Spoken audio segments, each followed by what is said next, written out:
do Espírito Santo. Amém. Rainha do céu, alegrai-vos, aleluia, porque o Senhor que merecestes trazer em vosso seio, aleluia, ressuscitou como disse, aleluia. Rogai a Deus por nós, aleluia. Alegrai-vos e exultai, ó Virgem Maria, aleluia, porque o Senhor ressuscitou verdadeiramente, aleluia. Oremos, ó Deus, que vos dignastes alegrar o mundo com a ressurreição do vosso Filho. Concedei-nos por sua mãe, a Virgem Maria, o júbilo da vida eterna, pelo mesmo Jesus Cristo, Senhor nosso. Amém. Caríssimo irmão e irmã, com essa oração que nos conecta ao tempo pascal, em lugar do Ângelus, nós começamos a nossa meditação dessa semana da Páscoa. Gostaria de recordar algo importante. Nesses 8 dias, nós celebramos a Páscoa e por isso desejo uma vez mais uma santa, abençoada e feliz Páscoa da ressurreição do Senhor a cada um de vós, aos vossos corações, à vossa família, e que a alegria do Cristo ressuscitado, essa vida nova, possa guiar cada vez mais cada um de vós ao encontro com Deus. Também recordo hoje o falecimento do Papa Francisco, ocorrido ontem, que possamos rezar pelo seu eterno descanso. Recordemos, todos nós necessitamos de oração quando passamos desta vida à eternidade, porque não sabemos até onde realmente amamos o Senhor, se o amamos de forma perfeita. E o que nos conduz ao purgatório é a imperfeição do amor. Não é somente porque, fulano pecou, fulano errou. Não. É o amor que muitas vezes de nossa parte é imperfeito, é imaturo. Não conseguimos corresponder plenamente ao amor de Deus conforme deveríamos, conforme necessitamos corresponder. Isso pode nos conduzir ao purgatório e por isso rezamos também pela alma do Papa. Não era diferente de nós enquanto ser humano, enquanto pessoas que buscam a Deus, que servem a Deus, sim, guia, colocado à frente do rebanho do Senhor, confiado como pastor da igreja, mas assim como Jesus partilhava também das nossas fragilidades. Jesus só não partilhava da nossa fragilidade no pecado, mas todos os demais partilhamos de todas as fragilidades. Por isso, não deixemos de rezar pelo seu eterno descanso, para que o Senhor possa lhe conceder a graça de contemplar a sua face. Dito isso, entremos na meditação para o dia de hoje. São 8 dias de Páscoa, se encerra com o domingo, que hoje é a Dominiquem Albis, próximo domingo, que é o domingo da misericórdia. Vejamos o que nos propõe a leitura e o Evangelho. Talvez sejamos um pouco mais breves alguns dias na meditação, mas vejamos o que nos propõe. A primeira leitura é dos Atos dos Apóstolos neste tempo pascal, até Pentecostes. Por quê? Porque nos mostra a igreja nascente após a Sexta-feira Santa, a paixão, morte e ressurreição do Senhor. O como o Senhor, agora, elevado aos céus, mas esta elevação celebraremos justamente na ascensão do Senhor, 40 dias depois da Páscoa, e depois 50 dias Pentecostes, nós vemos o como a igreja surgiu, guiada pelo Espírito de Cristo, pelo Espírito Santo, e caminhou segundo os seus ensinamentos e o seu amor. Por isso, durante todo esse tempo, vemos a igreja nascente.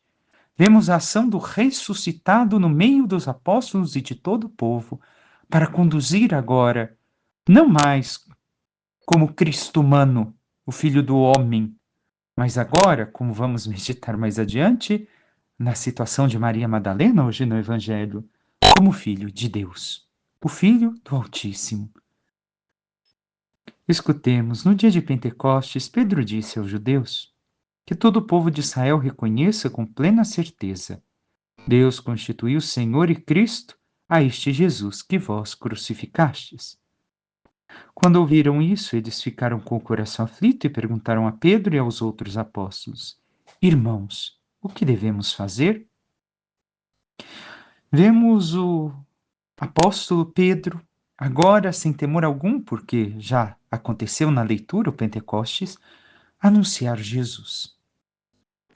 Ele pede, aliás, nos recorda que Jesus agora é o Senhor, o Kyrios, e Cristo ungido, o Salvador que vós crucificastes. Isso é uma indicação para todos nós, que nós não podemos colocar Jesus no mesmo patamar de qualquer outra pessoa ou qualquer outra coisa ou qualquer outro ídolo ou divindade. Ele é o nosso único Salvador. Digo isso para um católico. Nós somos católicos cristãos. Quem não é católico está escutando, isso é para católicos a nossa meditação. Então, para nós, Cristo não pode ser colocado no patamar de outro. Para nós, pessoalmente, intimamente, Jesus é único. Não há outro Salvador, não há outro Senhor, não há outro ungido. E nós, o que devemos fazer também? Porque nós o crucificamos. Aquilo que Pedro disse ao povo de Israel, recordemos, o fato também atribuído a nós. Foi por causa dos nossos pecados que Jesus morreu. Infelizmente, creio que quase todos nós ainda não deixamos de pecar. Temos um pecado ou outro. Então, o que devemos de fazer? Pedro responde: convertei-vos. Mais uma vez, o que escutávamos antes da quaresma, durante a quaresma, se coloca diante de nós uma vez mais? Padre repetitivo? Não, não é repetitivo. Recordemos todo o evangelho um comentário à cruz. E aqui, o que nos chamava a quaresma? Conversão. Mais uma vez, não é porque acabou a quaresma que acabou o meu esforço de conversão. A conversão é diária. É um esforço contínuo de mudar a minha mentalidade para agir conforme a mentalidade divina, conforme a vida sobrenatural, conforme a graça de Deus. E cada um de vós seja batizado em nome de Jesus Cristo para o perdão dos vossos pecados, e vós recebereis o dom do Espírito Santo. Aqui é algo diferente daquele batismo do Batista, de João Batista. O batismo vem em nome de Jesus, o batismo da Trindade, em nome do Pai, do Filho e do Espírito Santo, para o perdão dos pecados. Já tem uma coisa diferente. O nome da Trindade é a primeira diferença. Mas, e o que segue? E vós recebereis o dom do Espírito Santo. O Espírito Santo, que não era dado através de João Batista, como ele mesmo disse: eis que chegará aquele que vos batizará com Espírito Santo e fogo. Chegou o tempo. Aconteceu este momento com a cruz de Cristo. Mas, Padre, somos batizados? Sim, somos. Mas como temos vivido a conversão? Como temos vivido o nosso batismo? Porque nossos pecados são perdoados com batismo e com cada sacramento da confissão, cada vez que acorremos à confissão, acorremos ao perdão de Deus. Porém, nós devemos de nos propor a mudar de vida vivendo segundo o dom do Espírito Santo, segundo a unção derramada sobre nós, segundo a palavra de Deus, unidos cada vez mais a Cristo. E como está o nosso esforço? A nossa entrega à vontade de Deus? Continuemos, pois a promessa é para vós e vossos filhos e para todos aqueles que estão longe, todos aqueles que o Senhor nosso Deus chamar para si. O Senhor chama todos para si, mas muitos não querem. Que não sejamos nós, porque muitas vezes nós nos entregamos a devaneios, a pecados, a erros e não nos abandonamos ao chamado de Deus. Com muitas outras palavras, Pedro lhes dava testemunho e os exortava, dizendo: salvai-vos desta gente corrompida. Então, o que está dizendo Pedro? Para se afastar daquelas pessoas que, ao invés de nos ajudar a andar na graça de Deus, são corrompidas e não convertemos, mas nos deixamos corromper com elas, caminhamos no mesmo caminho delas, ao invés de levá-las ao caminho de Cristo. Então não podemos permitir que mentalidades completamente opostas ao Cristo, à salvação, ao amor de Deus, caminhem em conjunto com a mentalidade do amor de Deus, com esse amor, com essa graça que Deus manifestou através de sua paixão, morte e ressurreição. E o quanto temos nos esforçado por isso? Ou temos nos deixado levar por uma vida mundana, somente de prazeres, de bobeiras, e assim nos deixado corromper? Os que aceitaram as palavras de Pedro receberam batismo. Naquele dia, mais ou menos 3.000 pessoas se uniram a eles. Passemos brevemente ao Salmo. Transborda em toda a terra a bondade do Senhor, nos diz o refrão. E vemos que realmente em toda a terra transborda essa bondade, o seu amor. No Senhor nós esperamos confiantes, porque Ele é nosso auxílio e proteção. Sobre nós venha, Senhor, a vossa graça, da mesma forma que em vós nós esperamos. Recordemos, devemos de ter esta espera, que não é a espera humana, mas a esperança de que todo o projeto de Deus se realizará como se realizou desde já na ressurreição de Cristo. Mas temos esta confiança no Senhor e no seu amor e na sua graça? Escutemos o Evangelho de São João. Naquele tempo, Maria estava do lado de fora do túmulo chorando. Enquanto chorava, inclinou-se e olhou para dentro do túmulo. Viu então 2 anjos vestidos de branco, sentados onde tinha sido posto o corpo de Jesus, um à cabeceira e outro aos pés. Os anjos perguntaram: Mulher, por que choras? Ela respondeu: Levaram o meu Senhor, e não sei onde o colocaram. Tendo dito isto, Maria voltou-se para trás e viu Jesus de pé, mas não sabia que era Jesus. Jesus perguntou-lhe: Mulher, por que choras? A quem procuras? Pensando que era o jardineiro, Maria disse: Senhor, se foste tu que o levaste, dize-me onde o colocaste, eu irei buscar. Então Jesus disse: Maria. Ela voltou-se e exclamou, em hebraico, Rabuni, que quer dizer mestre. Jesus disse: Não me segures, ainda não subi para junto do Pai. Mas vai dizer aos meus irmãos: Subo para junto do meu Pai e vosso Pai, meu Deus e vosso Deus.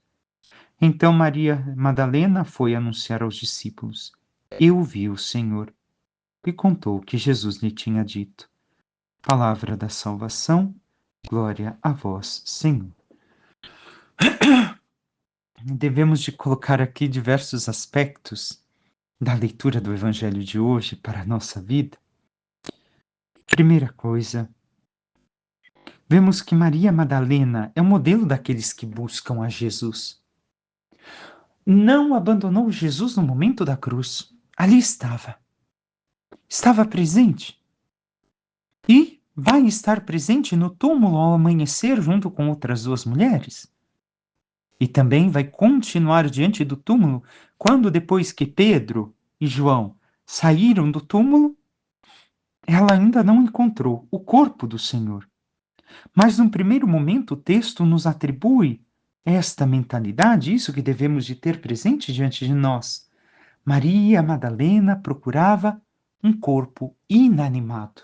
E isso realmente ela não vai encontrar, porque o Senhor é o Senhor da vida. E ainda mais, o Evangelho vai nos apontar muitas outras coisas diante de todo o ocorrido, diante desse momento de Maria. Primeiro, vemos que Maria vai à frente das companheiras, já vê que o corpo não está no túmulo e começa a pensar que Jesus ainda está sob a autoridade, o poder da morte. E diz a João e a Pedro: tiraram o Senhor do túmulo. Depois estes foram, viram que não tinha nada ali, ainda não compreendiam o fato, somente o discípulo amado viu e creu, como escutamos no Evangelho de domingo. Tinham os fatos da ressurreição, mas somente o discípulo amado acreditou, teve fé. Mas ainda não tinham compreendido o pleno significado daquilo que houvera acontecido. Depois que Tiago e João partem, a ideia da ressurreição também não entrou na mente de Maria, embora ela mesma tenha se erguido de uma tumba selada pelos 7 demônios do pecado. Ao encontrar o túmulo vazio, ela irrompeu em lágrimas. Então, com os olhos baixos, enquanto o brilho do nascer do sol nas primeiras horas da manhã ainda estavam iniciando, percebeu que alguém chegou perto dela depois dos anjos. Os anjos no túmulo aqui são não são protagonistas do anúncio da ressurreição, mas se mantêm em silêncio. Perguntam somente a Maria Madalena quem ela busca. E, fora do túmulo, alguém lhe pergunta: mulher, por que choras? A quem buscas? Chorava por aquilo que estava perdido, mas sua pergunta espantou o infortúnio das lágrimas ao fazer parar de chorar. E assim ela diz que procura o Senhor. Levaram o meu Senhor e não sei onde o colocaram. Não teve medo dos anjos, pois o mundo em chamas não a teria comovido. Tamanho a tristeza, o pesar que dominava a alma de Maria. Quando ela disse isso, voltou-se e viu Jesus de pé, mas não sabia que era ele. Pensando ser o jardineiro de José de Arimateia, e achando que ele soubesse onde estava o corpo, cai de joelhos e pergunta a ele aquilo que escutamos no Evangelho: Senhor, se tu sabes onde o colocaram, diz-me onde foi e eu irei buscar. Maria, com um amor tão grande, não reconhece a dificuldade que ela teria mesmo de trazer um corpo, se isso fosse fato?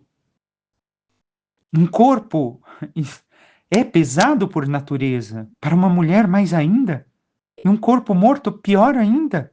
Quem já teve a oportunidade de segurar a alça de um caixão sabe o quanto um corpo de uma pessoa falecida pesa. Pobre Madalena, ela está desgastada da Sexta-feira Santa, esgotada no Sábado Santo, com a vida resumida a uma sombra e com as forças por um fio. Ela o iria buscar. Por 3 vezes ela falou dele, sem dizer o nome, não disse Jesus. A força do amor era tal que supunha que ninguém compreenderia. E então escuta Maria.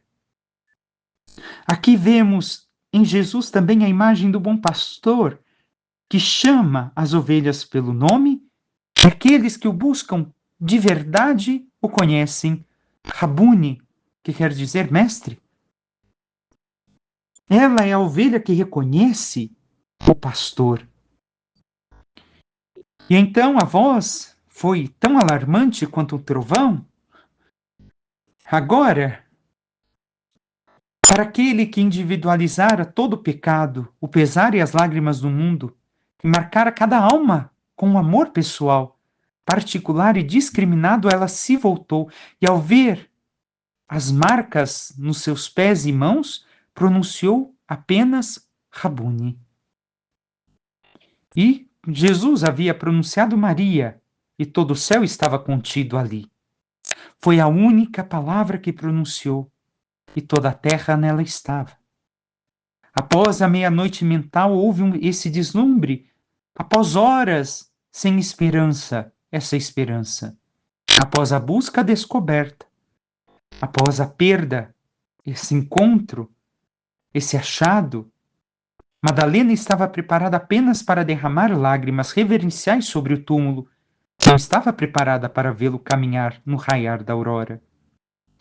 Somente a pureza e a ausência de pecado poderiam dar as boas-vindas a este mundo ao Santíssimo Filho de Deus. Por isso, Maria Imaculada o encontrou na porta de entrada da cidade de Belém. Somente um pecador arrependido, no entanto, que tivesse ressurgido do túmulo do pecado para a novidade da vida em Deus, poderia compreender de maneira apropriada o triunfo sobre o pecado. É isso que vemos em Maria Madalena. Em honra da feminilidade, para sempre se deve dizer, uma mulher esteve mais perto da cruz na Sexta-feira Santa e foi a primeira no túmulo na manhã de Páscoa. Depois vemos Jesus dizer: não me detenhas. Por que não me segures? Porque ele dá a entender que ainda estará com eles até a sua ascensão. Maria o verá novamente e que ela não deve de agora esperar mais o Filho do Homem, repito uma vez mais. Ela deve de agora reconhecer o Filho de Deus. Então, vimos que os anjos não anunciam expressamente a Maria Madalena que Jesus ressuscitou. E aquilo que aconteceu com Maria Madalena também nos mostra, até o encontro pessoal com Jesus, que no seu modo de ver Jesus deve de fazer uma verdadeira conversão e percorrer um itinerário de fé, um caminho de fé que a conduz a uma visão terrena do Cristo, para aquela de uma fé pascual. E é isso que nós também devemos de experimentar. O primeiro estágio é aquele de estarmos presos ao humano, como Madalena esteve, como Maria, quando chorava, Maria Madalena chorava perto do túmulo em lágrimas. Ela está perto do túmulo, chorando pelo desaparecimento do corpo e mostra um sincero amor. Enquanto guarda atentamente, olhando verso o sepulcro, vê os anjos. Mas a pergunta dos dois personagens, dos anjos que ali a veem em lágrimas, ela somente responde que levaram o Senhor e não sabe onde foi posto. Ainda mais uma vez, vem aqui repetido a mensagem que fora dito antes aos discípulos. Neste primeiro momento, Maria deve ser liberta de estar presa ainda a um Jesus muito sensível, a um Jesus terreno, e deve abandonar a sua vontade de possuí-lo, de tê-lo presente fisicamente consigo. Somente superando esta visão terrena, permitirá ao discípulo de encontrar o Senhor e de ser guiado por ele a uma experiência alegre de comunhão e intimidade. Maria não chega à fé através dos anjos, mas através de Jesus e a sua presença. Então, temos adiante Jesus que apareceu a Madalena. E o que acontece aqui? Nós vemos que o centro do interesse é posto em Jesus falando com Maria mostrando a importância da sua ressurreição e a implicação para os discípulos.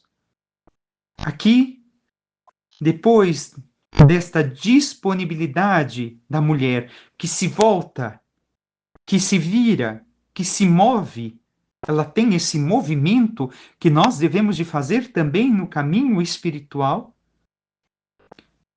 E nós vemos a iniciativa de Jesus que se avizinha, que se aproxima de Maria e se interessa pela sua dor. Mulher, por que choras? A quem buscas? Com esta pergunta, Jesus abriu o caminho da fé pascual de Maria Madalena.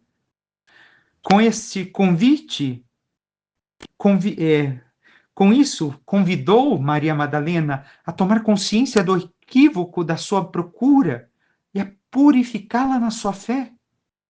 Ao invés de atormentá-la a propósito do lugar onde pensa que foi colocado o corpo de um morto, do Senhor, ela deve de buscar o Cristo, o Senhor vivente. A sua busca deve de acabar de ser preocupação de encontrar o Senhor em si e transformar-se em um movimento em direção a Ele. E é esse passo, este caminho que nós devemos de fazer também. Lendo com atenção, o que nós vemos é Jesus que se avizinha a Maria com tanto amor. E tantas vezes isso aparece também no Evangelho de João, com Nicodemos, a samaritana, paralítico, etc. Ele se coloca ao nível da pessoa, partindo do problema e da pergunta que está acontecendo no seu presente, com delicadeza e sensibilidade, ilumina o mundo interior do homem, para que ele mesmo se defina e crie o espaço para a sua revelação.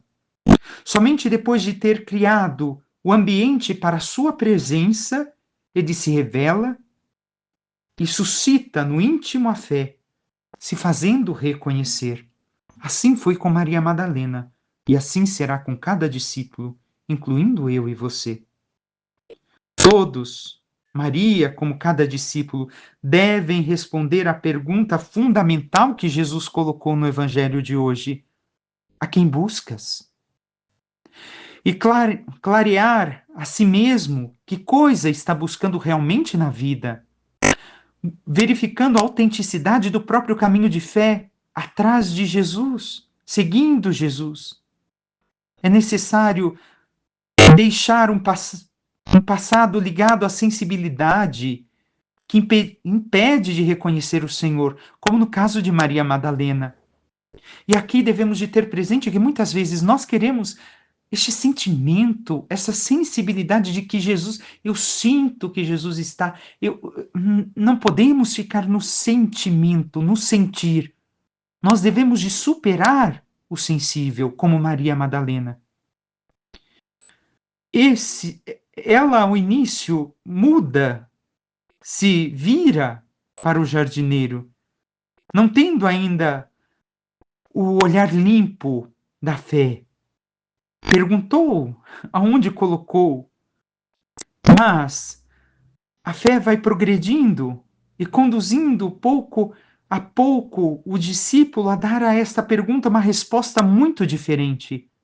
Não tem mais importância, como para Maria, de saber onde colocaram o corpo do morto e de buscar este corpo. Se trata agora de saber onde realmente está o Cristo, na sua vida mais profunda, no seu mistério, aquele que o discípulo agora deverá buscar. Não é mais o Jesus terreno, aquele que eles conheceram, mas aquele que está na casa do Pai. Aquele que vive, está na intimidade do Pai. Somente quando Maria é disposta a reconhecer que o Senhor é vivo e se deixa agarrar, prender por ele na fé, aí vem o momento do encontro com ele. Um monge do século XIII vai descrever esse encontro da seguinte forma: Maria, por que choras? Mulher, por que choras? A quem buscas? Aquele que buscas, já o possuis e não sabes? Tu tens a verdade eterna e a eterna joia, e ainda joia, alegria, e ainda choras? Esta joia está no mais íntimo do teu ser, e você ainda busca fora de você? Tu estás lá, fora, a chorar, junto, ao lado do túmulo, e o teu coração é o túmulo. E ali eu não estou morto, mas repouso, vivo para sempre. A tua alma é o meu jardim. tinha razão de pensar que eu fosse o jardineiro. Eu sou o novo Adão. Trabalho no meu paraíso e trabalho tudo aquilo e vejo tudo aquilo que acontece. As tuas lágrimas, o teu amor, o teu desejo, todas estas coisas são obras minhas. Tu me possuis no mais íntimo de si mesma, sem saber, e é por isso que tu me buscas fora. E então, ainda fora, que eu te aparecerei, e assim eu farei retornar dentro de si mesma, para te fazer encontrar no íntimo do teu ser aquele que tu buscas fora. Esse monge basicamente refaz Santo Agostinho. Tu estavas dentro e eu fora, eu te procurava fora e tu estavas dentro de mim. Nós, muitas vezes, e isso devemos de compreender bem, é o homem interior. Não é que, eu vou ficar zen e meditar o meu interior, eu vou encontrar. Não. A fé, Jesus habita dentro de nós e nós devemos de encontrar este mestre interior que habita em nós. Termos este encontro e não buscar Jesus nas coisas do mundo, nas coisas passageiras, mas na intimidade. Então Jesus se revela a Maria, chamando-a pelo nome, inaugurando uma nova criação, recriando ali onde só existia a morte, dá uma esperança onde tudo parecia choro e sofrimento. E ela então reconheceu o Mestre. Devemos de fazer aqui, aliás, compreender que no versículo 17 nos introduz na última etapa do caminho de fé de Maria. Essa deve de superar, estar presa ao sensível diante de Jesus para se colocar no plano da fé e assim intuir o mistério de Cristo glorioso. Jesus que pede para que ela não prenda, que não segure, faz supor que Maria Madalena, assim que reconheceu Jesus, se comportou como a mulher de Mateus 28:9, que abraçou os pés do Mestre. Esse gesto nos reporta ao Cântico dos Cânticos, onde nós vemos: de pouco ainda havia ultrapassado a guarda quando encontrei o amado do meu coração. O apertei fortemente e não o deixei. Mas Maria é enviada subitamente a superar este momento, porque Jesus não foi agora diante do Pai. E encerramos a meditação, acabei me prolongando excessivamente, com o mandato que Jesus dá a Maria. Maria deve de agora sair e anunciar aos irmãos. Nós vemos aqui que o símbolo da fé plena leva a pessoa a ser missionária, evangelizar com as palavras de Jesus. É o cumprimento da missão dada pelo Pai a Jesus, onde todos devem de anunciar. E aqui recordo algo que meditava na missa de domingo, onde celebrei com o pároco da onde estava, Padre Carlos, onde dizia justamente ele que não ficou parada. Ao encontrar Jesus, os apóstolos, encontrando o túmulo vazio, correram. Isso quer dizer o quê? Devo de correr a anunciar a fé. Então, uma vez recebida a fé, eu a vivo e corro a anunciá-la. Não fico com ela presa a mim, mas anuncio para viver a fé em comunidade. Somos enviados a contar e a proclamar a fé, a dar testemunho de vida aos irmãos, para que eles também creiam no Cristo ressuscitado. E recordemos, a fé não se vive sozinho, se vive também em comunidade. Uma parte da fé é oração pessoal, vivemos sozinho, mas a maior parte se vive comunitariamente. Eu vivo assim a minha fé que eu acho que está certo, de forma alguma, isso é errado. Que possamos então aprender estes passos de Maria Madalena para crescermos na fé no ressuscitado, para vivermos verdadeiramente o que o Senhor nos pede e fazermos aquilo que Ele nos impele a fazer, a anunciar a sua ressurreição, a anunciar a fé a todos, não como pessoas que ficam paradas, mas que saem correndo. Por quê? Porque o tempo se faz cada vez mais curto. O tempo de nossas vidas.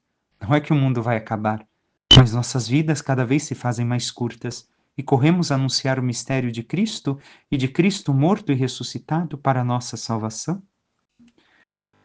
Peçamos à Santíssima Virgem Maria, nossa mãe, que interceda por cada um de nós e nos ajude a viver cada vez mais aquilo que o Senhor nos envia a fazer, anunciar o seu amor, a sua bondade, a sua misericórdia a nossos irmãos e irmãs, a sua paixão, morte e ressurreição, e que possamos com Maria Madalena fazer este percurso, este caminho de fé, para que crescendo numa fé autêntica, abandonando cada vez mais o plano sensível, possamos viver inteiramente aquilo que o Senhor nos pede um dia participar de sua glória nos céus.